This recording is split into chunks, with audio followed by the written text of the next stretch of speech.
نحمدہ ونصلی ونسلم علی رسولہ الکریم۔ السلام علیکم ورحمۃ اللہ تعالی وبرکاتہ۔ وعلیکم السلام ورحمۃ اللہ تعالی وبرکاتہ۔ حضرت، چین کی گھڑی پہننا شرعاً کیسا ہے؟ نماز کے اندر اس کا بھی حکم بیان فرما دیں، اور نماز سے باہر اگر کوئی پہنتا ہے تو اس کا بھی حکم بیان فرما دیں۔ دونوں صورتوں کا حکم ہمارے ناظرین کو۔ نحمدہ ونصلی ونسلم علی رسولہ الکریم۔ بسم اللہ الرحمن الرحیم۔ ناظرین اکرام، چین کی گھڑی پہننے کا شرعاً حکم یہ ہے کہ یہ جب سے چین وجود میں آئی اور ہمارے علماء اکرام کے سامنے اس کا سوال پیش ہوا، تب سے ہی چین کے بارے میں علماء کے دو نظریات ہیں۔ اس بارے میں علماء بے چین ہمارے اکابر علماء میں جیسے حضرت مفتی اعظم ہند رحمۃ اللہ علیہ، حضرت مصطفیٰ رضا خان صاحب اعلی حضرت رضی اللہ عنہ کے صاحبزادے، آپ ایک عظیم مفتی ہیں۔ آپ کی تحقیق کو اس فتویٰ اس بارے میں یہ تھا کہ چین کی گھڑی پہننا، چین کے ساتھ پہننا نماز کے اندر بھی مکروہ تحریمی ہے اور نماز کے باہر بھی مکروہ تحریمی ہے۔ لہذا اگر اس چین کی گھڑی پہن کر کے نماز ادا کرتا ہے تو پھر اس کو نماز لوٹانا واجب ہوگا۔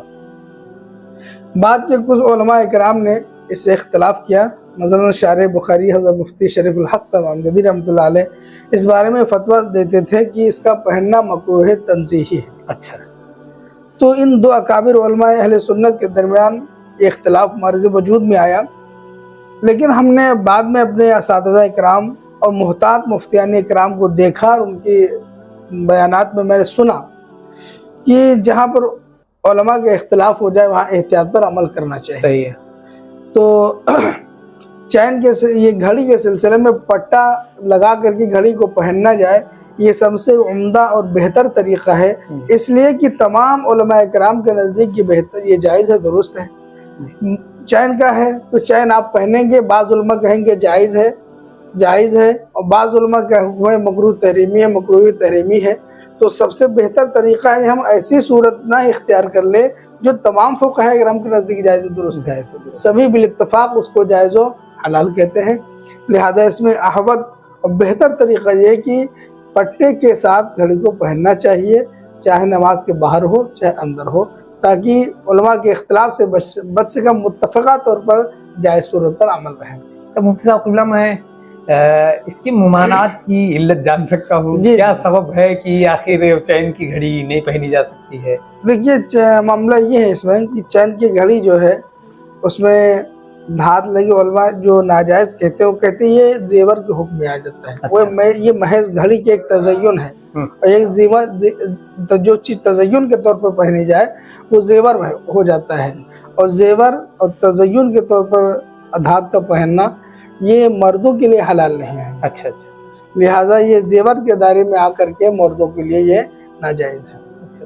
تو اس کا ڈائل جو ہوتا ہے، دیکھا ہے کہ پٹا مان لیجئے کہ وہ پلاسٹک کا لگا ہوا ہے یا لیدر وغیرہ کا لگا ہوا ہے، لیکن اس کا ڈائل جو ہوتا ہے بیچ والا حصہ وہ تو لوہے اور اس طرح تانبا وغیرہ سے مرکب ہوتا ہے۔ ڈائل جو ہوتا ہے سے بنا ہوتا ہے وہ ٹائم کا آلہ ہے۔ اچھا، اور ٹائم اس ڈائل کے بغیر ٹائم کی ادائیگی نہیں ہو سکتی، ٹائم نہیں دیکھا جا سکتا۔ جو اس گھڑی سے مقصود ہے وہ اس ڈائل کے بغیر پورا نہیں ہو سکتا، لہذا ڈائل کو دفعاً للحرج پہننے کی اجازت دی گئی، اور چین کی اجازت اس لیے نہیں کہ بغیر چین کے کام بہت اچھی طریقے سے چل سکتا ہے، اور وہ اس کا یعنی پٹے کا ملنا بڑی آسانی کے ساتھ ہمارے مارکیٹ میں بازاروں میں مہیا ہے، لہذا اس کو حاصل کرنے میں بھی کوئی دشواری نہیں ہے، یا اس لیے اس کو ہوتے ہوئے چین کی اجازت نہیں دی جا سکتی۔ جی، سمجھ گیا، ماشاءاللہ۔ یعنی ڈائل یہ مجبوری ہے جی، اگر وہ نہ ہو تو پھر سوئیوں کو کیسے اس میں روکا جائے، اس کے بڑی بہت پریشانیاں ٹھیک ہے، بہت بہت نوازش۔ اللہ تعالیٰ آپ کو جزائے خیر سے نوازے۔ السلام علیکم ورحمۃ اللہ وبرکاتہ۔